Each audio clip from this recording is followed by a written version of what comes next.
vous êtes? Comment est-ce que vous allez aujourd'hui? Comment est-ce que ça se passe là, le confinement? Est-ce que vous tenez le coup? Écoutez, je me suis dit que j'ai eu cette idée de vidéo hier, carrément, hier nuit même, où je me suis dit j'ai bien envie d'en parler, je sais pas, je trouve que c'est intéressant. En gros, 30 choses que j'ai accomplies entre ma 20e et ma 30e année. Aujourd'hui j'ai 30 ans, enfin aujourd'hui. Là, je suis dans ma 30e année, parce que je suis née le 24 mai. Et je me suis dit, attends, qu'est-ce que j'ai accompli depuis 10 ans? Qu'est-ce que j'ai fait ces 10 dernières années jusqu'à mes 30 ans? Qu'est-ce que j'ai accompli avant mes 30 ans? Voilà. Et je me suis dit que j'allais vous lister 30 choses et que peut-être que vous aussi, ça vous inspirerait pour pouvoir spotter ces choses que vous avez fait avant la trentaine ou qui vous reste peut-être à faire avant la trentaine. Je trouve que c'est un exercice qui est assez cool et qui est bien dans ce mois de Thanksgiving comme font les Américains. Voilà. Si vous n'êtes pas encore abonné à ma chaîne, je vous encourage à le faire. Merci pour toutes les nouvelles abonnées. J'espère que cette chaîne vous plaira autant qu'elle me plaît à moi. Si vous ne me suivez pas également sur Instagram, je vous encourage à le faire et à vous abonner pour pouvoir me voir plus souvent, en fait, tout simplement. Je suis très active sur Insta, donc ça peut être pas mal de se retrouver. Et petit disclaimer, cette vidéo est sponsorisée par mes cheveux. Comme vous avez vu, j'ai une nouvelle coiffure et il s'agit tout simplement de la marque Easy Hair avec laquelle j'ai déjà fait plusieurs partenariats de cheveux. Je trouve que la qualité de leur bundle, de leur wig en général sont de très bonne qualité. Là, elle a été teinte et travaillée et mise en forme par Umoja Hair Studio, ma coiffeuse Sarah. Et comme vous pouvez le voir, une parfaite tenue de la couleur. Vraiment, Easy Hair est une très bonne marque et voilà, à des prix qui sont vraiment cool. Et en plus, en ce moment, ils ont des offres Black Friday. Donc, je vous encourage à aller et à cliquer en barre d'infos pour pouvoir accéder à leurs produits. Et on se retrouve donc tout de suite pour cette vidéo de 30 choses que j'ai accomplies avant mes 30 ans. La première chose, évidemment, c'est que j'ai ouvert mon blog, voilà, il y a 13 ans. Donc, j'ai ouvert le blog Mon Beau Cerisier. J'avais tout un tas de Skyblog à l'époque et j'ai vraiment pris la décision de me dire je veux vraiment créer quelque chose qui m'appartient vraiment juste à moi. Et donc, j'ai créé monbeaucerisier.com et donc c'est comme ça que l'aventure finalement de Cerise a démarré, puisque j'ai utilisé pour la première fois ce pseudo de Cerise et tout l'univers à la base c'était surtout pour raconter mes problèmes de cœur et beaucoup de choses ensuite se sont succédées, ont avancé et voilà. J'ai d'abord choisi donc le prisme de l'écrit pour commencer donc cette aventure du partage et voilà, je suis assez fière d'avoir été une blogueuse avant d'être ce qu'on appelle aujourd'hui une influenceuse.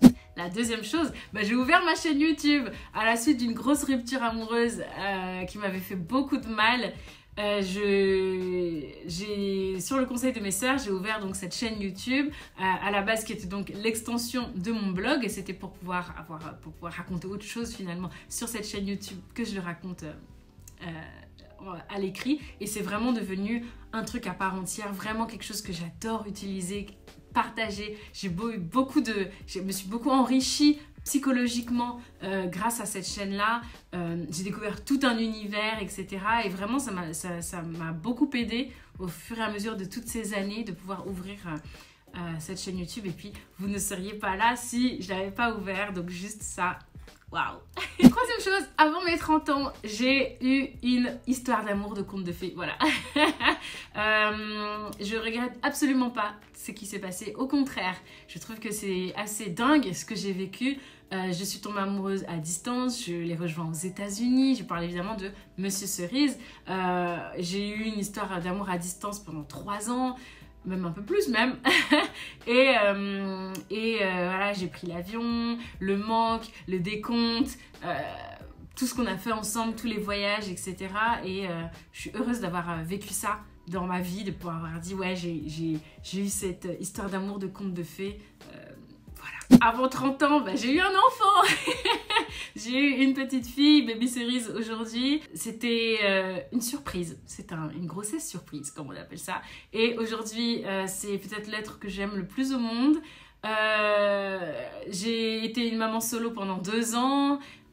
presque solo, on va dire ça comme ça, puisque Monsieur Cerise venait dès qu'il pouvait et il était extrêmement présent psychologiquement et par Skype, au téléphone, etc. Mais voilà, donc cette fille que j'ai eue, cette grossesse qui a été tranquille au début et très difficile à la fin, cet accouchement qui a été très compliqué, mais voilà.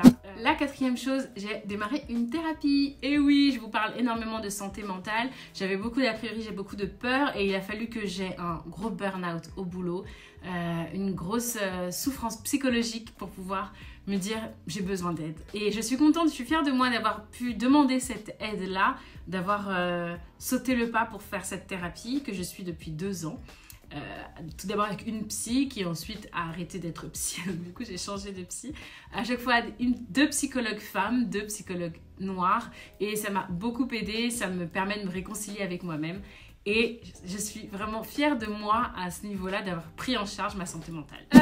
Avant mes 30 ans, j'ai voyagé, yes. Et c'est une chance de pouvoir voyager.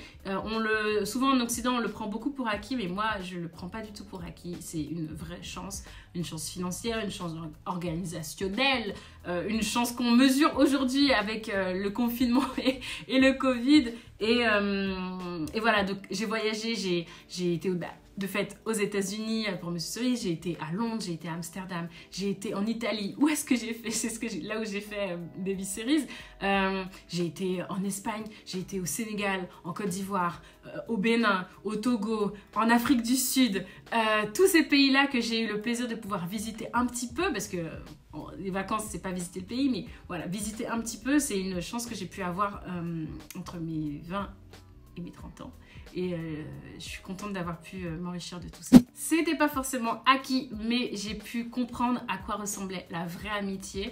Avant mes 20 ans, j'enchaînais beaucoup des amitiés destructrices et j'ai vraiment appris à comprendre et à pouvoir identifier les vraies amitiés. Il y en a très peu finalement et c'est surtout des amis de longue date que j'ai, que ce soit Vanny ou Gabrielle dont je vous entendais pas trop parler, voilà, ou alors Yasmina, Josiane qui sont des personnes que vous voyez peut-être un peu plus souvent dans mes stories, etc. Donc toutes ces amies-là que j'ai et que j'oublie très certainement, qui sont finalement pas si nombreuses que ça, on va pas se le cacher, me permettent aujourd'hui de pouvoir affirmer que ouais, ce sont des vraies amies, ce sont des personnes sur lesquelles je peux compter au quotidien et avec lesquelles je me sens bien, avec lesquelles je peux faire des choses, avec lesquelles je peux aller manger, voyager, discuter, rigoler, pleurer aussi. Et surtout, en quoi j'ai vraiment compris ce que c'était la vraie amitié, c'est que je donne autant que je reçois et pour moi ça c'est le plus important. Alors, j'ai obtenu mon diplôme. Bah quand même, j'ai un master 2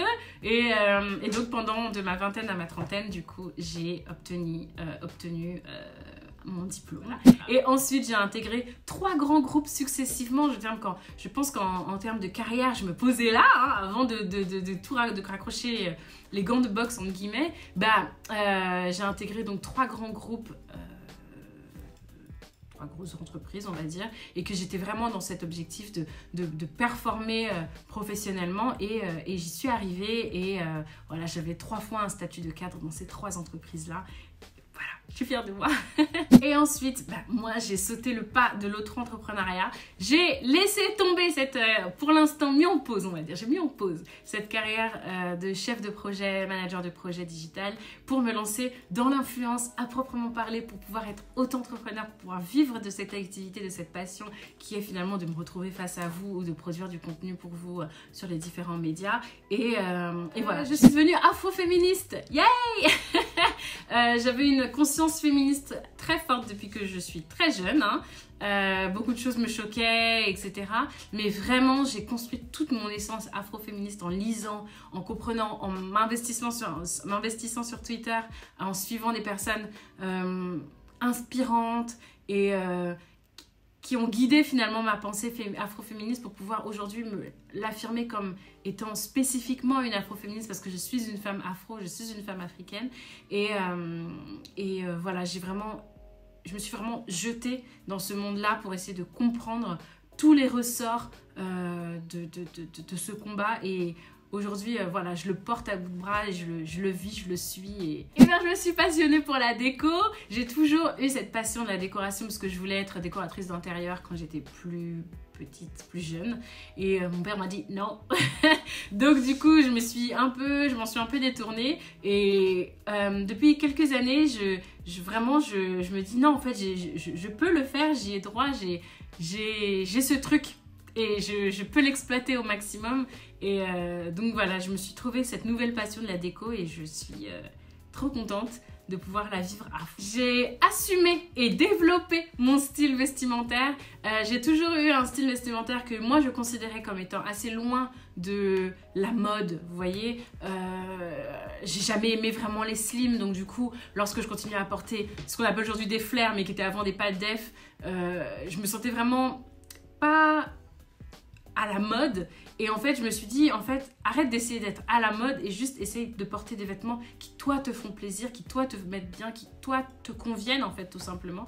Et de plus en plus, je m'éclate au niveau de la mode, de tout ce que je suis capable de pouvoir trouver sans essayer de coller à un style, sans essayer de correspondre à une idée du beau, une idée du cool, une idée de à la mode, etc. Quelque chose qui, en fait, me ressemble. Et de mes 20 jusqu'à mes 30 ans, c'est vraiment ce que je pense avoir accompli aujourd'hui, de pouvoir me dire j'aime, c'est pas à la mode et je m'en fous, ça me fait plaisir. Ça, c'est tout récent. C'est tout récent parce que Monsieur Cerise, pendant des années, m'a reproché le fait que je n'assumais pas mon corps. J'étais beaucoup dans la dissimulation, beaucoup de faire tout le temps des régimes, beaucoup de complexes, beaucoup de tout le temps je suis grosse, je me sens grosse, je me sens grosse, je me sens grosse. Et j'étais jamais à l'aise dans mon corps, mais je ne faisais rien non plus pour pouvoir le modifier. J'étais juste une personne qui se plaint de son corps sans jamais faire autre chose que ça. Et aujourd'hui, je l'assume. Et ça, c'est grâce à ma thérapie, finalement, de me dire, t'es comme t'es. Et c'est tout aussi, c'est bien, c'est beau. Donc, j'assume mon corps aujourd'hui. Je suis en phase avec ça. J'arrête de me dire, je suis grosse, je suis ceci, cela. Et ça doit faire peut-être 5 mois, 6 mois que je monte plus sur une balance pour surveiller mon poids. Je ne surveille plus mon poids. Et force est de constater que je rentre toujours dans mes vêtements. J'ai arrêté de juste tout le temps être là dans le contrôle, tout le temps dans la culpabilisation de mon poids. Même de ce que je mange, j'étais tout le temps en train de me culpabiliser, etc. Et à multiplier les régimes et tout. Et depuis que j'ai arrêté, juste en fait, je maintiens. Enfin, je veux dire, voilà. Il ne s'est rien passé de plus que ça. Sauf que maintenant, je me sens mieux dans ma tête. Et j'ai accepté le fait de ne pas être cool. Voilà. Alors, moi, j'avais une idée du cool. J'ai une sœur qui est cool, qui était, vous voyez... populaire au lycée, au collège, etc. Et moi, j'étais pas à ça. Et donc, du coup, je me disais, je suis pas cool. Je regardais beaucoup de filles cool qui ont plein d'abonnés, etc. Et moi, je me disais, moi, je ne suis pas cool. Et en fait, j'assume le fait de pas l'être. Ouais, je n'écoute pas de musique dit à la mode et que j'adore le jazz et la musique classique. Mais finalement, c'est ce que je suis. J'arrête d'essayer de poursuivre quelque chose qui n'est pas moi, en fait. Et juste, je suis moi. Et je suis mon propre cool. Moi, je me trouve cool. Je suis agoraphobe, c'est-à-dire que j'ai peur de la foule, j'ai peur des gros mouvements de foule, etc. Et pourtant, entre mes 20 et mes 30 ans, j'ai été à 2 concerts. J'ai très peur des concerts, etc. Forcément, beaucoup de monde. Et mon premier concert, c'était Trey Songz. Aujourd'hui, je sais pas si il est encore connu ou pas, mais c'est Vanny, ma meilleure amie, qui m'a offert les places et qui m'a accompagnée. On y allait ensemble et c'était super cool. On s'était mis tout au fond pour pas que j'ai parce que c'était à l'Élysée-Montmartre, je crois, et donc j'étais pas tout près de la scène, donc je me sentais pas écrabouillée, etc. Et c'était vraiment super, j'étais trop contente de participer à ça et de voir finalement Trey Songz en vrai, ouais. Et c'était cool. Le deuxième concert que j'ai fait, c'était Kelly Lee Evans, que j'étais partie voir. Et donc c'est une chanteuse de jazz que j'aimais trop. Et donc j'étais partie la voir en concert avec mon papa. Voilà, et donc j'étais dans les gradins. Mais non, en fait, j'ai fait 3 concerts. Je suis en train de réfléchir. J'ai été voir Kelly Lee Evans avec mon père, mais j'ai été voir Raphaël Saadiq avec mon ex. Mais c'était juste trop bien et j'étais trop contente de le voir aussi en vrai. C'est un artiste dont j'admire énormément le travail, la musique, etc. et tout ce qu'il est capable de faire, et j'y étais. Bon, c'était pas dans la fosse, c'était dans les gradins, mais j'ai participé à 3 concerts. Hey, j'avais commencé en disant 2, mais en fait 3. Alors, j'ai changé de style capillaire un nombre de fois incalculable et franchement, c'est quelque chose qui me fait hyper plaisir de pouvoir changer, de pouvoir avoir plein d'identités capillaires que je voulais et c'est quelque chose que je m'empêchais de faire beaucoup lorsque je travaillais dans le monde de l'entreprise parce que je voulais vraiment correspondre à quelque chose. Je n'étais pas à l'aise avec le fait d'avoir le droit de changer de coiffure autant de fois que je voulais, d'identité capillaire que je voulais. J'étais pas à l'aise du tout avec ça et depuis que je suis auto-entrepreneuse, vous m'avez vu avec plein de coiffures différentes et c'est trop cool. Je suis vraiment trop contente d'être libre à ce niveau-là. Et en fait, même si un jour je retourne dans le milieu du salariat et dans des entreprises, en fait, je continuerai à garder ce truc-là, de pouvoir changer de wig autant de fois que je veux et de pouvoir être libre à ce niveau-là et de pouvoir être blonde un jour, rousse un autre, afro un jour, les nattes d'une autre fois, les cheveux longs et lisses noirs, les cheveux courts et lisses noirs, les cheveux bouclés noirs, les cheveux afro. Je peux être autant de choses, autant de femmes que je veux et ça, c'est vraiment quelque chose que j'ai réalisé là. Je me suis rasé la tête. Yay! C'était pas quelque chose de facile puisque j'en parle jamais mais je souffre de trichomanie. En gros, je m'arrache les cheveux quand je suis très très stressée ou que j'ai des grosses crises d'anxiété. Donc, je m'arrache beaucoup les cheveux. Et donc, ça, je le soigne. C'est quelque chose sur lequel je travaille, etc. C'est très répandu. Il y a beaucoup de personnes qui font ça. Je ne suis pas la seule. Et en fait, l'année dernière, j'ai emmagasiné beaucoup d'anxiété. Et donc, j'ai beaucoup arraché mes cheveux. Et du coup, j'ai pris une décision radicale qui était de recommencer au début par rapport à mes cheveux. De recommencer, de repartir de zéro sur tout un tas de choses dans ma vie. Et donc, du coup, je me suis rasé la tête. Là, vous voyez les images, c'est quelque chose que j'ai gardé secret pour moi, en fait. Pas secret, privé, finalement. Et voilà. Voilà, donc aujourd'hui, j'ai ça sur la tête, je crois. Yay! C'était en mars dernier, un peu juste avant le confinement finalement. Et voilà, tout a repoussé, tout va mieux. Et du coup, je peux vraiment prendre soin de mes cheveux. Vraiment prendre une vraie routine de soin de ma chevelure à moi, de mes cheveux naturels à moi. Ça m'a permis de pouvoir reprendre à zéro ça. Et franchement, c'est une sensation géniale de se raser la tête et de n'avoir plus rien sur la tête et de voir ses cheveux qui repoussent. C'est juste extraordinaire. Je vais le dire comme ça. Vous irez googler pour celles à qui ça parle pas. Mais en gros, j'ai été identifiée, parce qu'on se fait identifier comme au potentiel. Et ça a changé beaucoup de choses dans ma vie, dans ma manière de pouvoir me percevoir et me comprendre. Et donc voilà. J'assume mon introversion. Voilà, je suis introvertie et c'est comme ça. La plupart de mon monde se situe dans j'ai fait un meet-up. Yay, je vous ai rencontré. Alors ça remonte un petit peu. C'était en 2017 je crois. Mais voilà, je vous ai rencontré en vrai. Je suis allée à votre rencontre. La Corona ne nous permet pas de refaire ça, mais ça sera avec un grand plaisir de vous rencontrer de nouveau en vrai.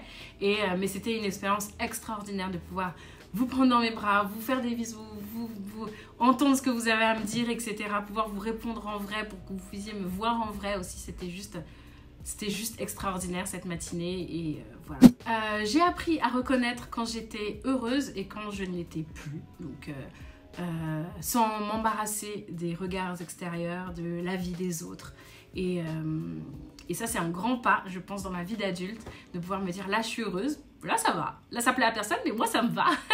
Et là, ça me va plus du tout. Tout le monde pense que oui, mais non. Donc, c'est super d'avoir réussi ça. J'ai fait un safari. Franchement, c'est un truc à noter, ça, quand même. C'est en Afrique du Sud, avec Camille. J'ai fait un safari et c'était assez cool. C'est pas du tout comme je l'imaginais, dans le sens où c'est pas un zoo quoi, il n'y a pas plein d'animaux partout. Il faut des fois rouler pendant genre 2h30 pour apercevoir un crocodile.